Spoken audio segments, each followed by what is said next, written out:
Happy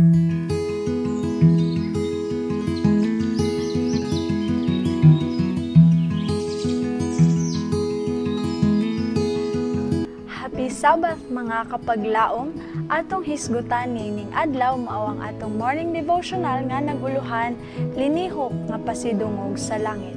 Ug ang atong teksto makita sa Job 23:10 nga nag-ingon, apan siya nahibalo sa dalan nga akong pagapadulngan, sa diha nga ako masulayanan niya, mugula ako ingon sa bulawan.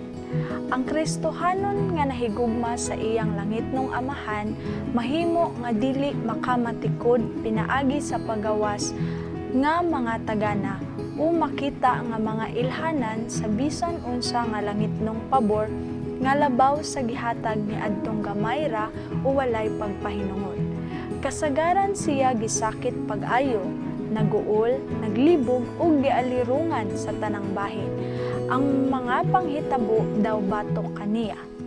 Si Jose maayo ug ang iyang kinaiya giila sa tinuod nga pagkamaayo ug kalig-on, sa apan siya gipasidad-an, gilutos ug gihimo ingon kriminal, apan ang Dios adunay klaro nga mga kadaugan alang kang Jose. Bisan pa og siya makita nga nagaantos tungod sa iyang mataro nga buhat, si Daniel gitambog ngadto sa langob sa leon tungod sa iyang malig-on nga pagsunod sa prinsipyo ug sa iyang pagkamaunongon ngadto sa Dios, apan siya nagmadaugon sa katapusan ug ang iyang Dios nahimaya pinaagi sa iyang alagad nga iyang gitugutan nga magpaubos. Si Job gikuhaan sa iyang yutanong mga bahandi, nawad-an sa iyang mga anak ug gihimong talan-awon sa kasilag sa iyang mga higala. Apan sa panahon sa Dios, iyang gipakita nga wala niya biyae iyang alagad.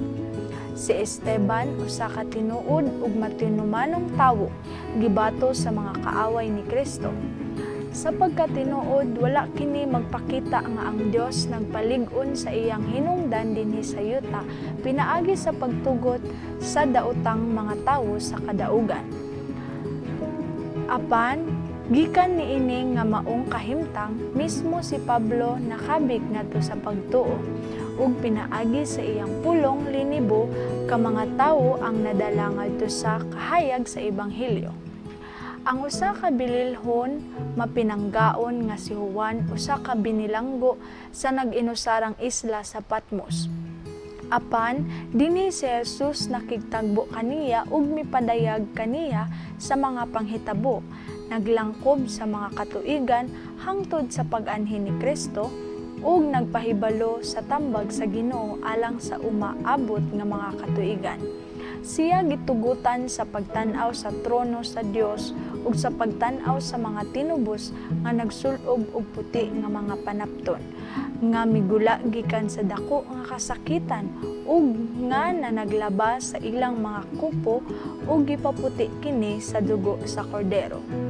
Kung gitawag ka sa paagi sa nagdilaab nga hudno tungod kaniya, si Jesus magauban kanimo. Sama sa iyang pag-uban sa tulo ka matinumanong tawo sa Babilonia.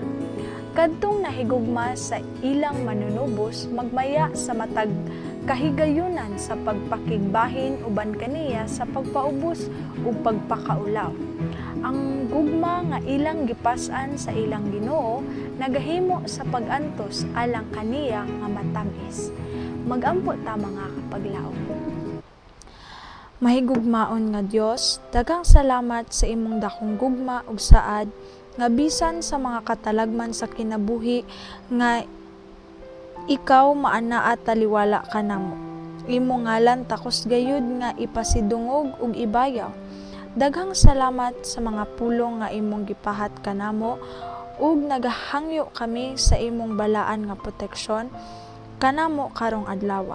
Salamat sa adlawng igpabahulay ug pasaylua kami sa among mga kapakyasan. Amen.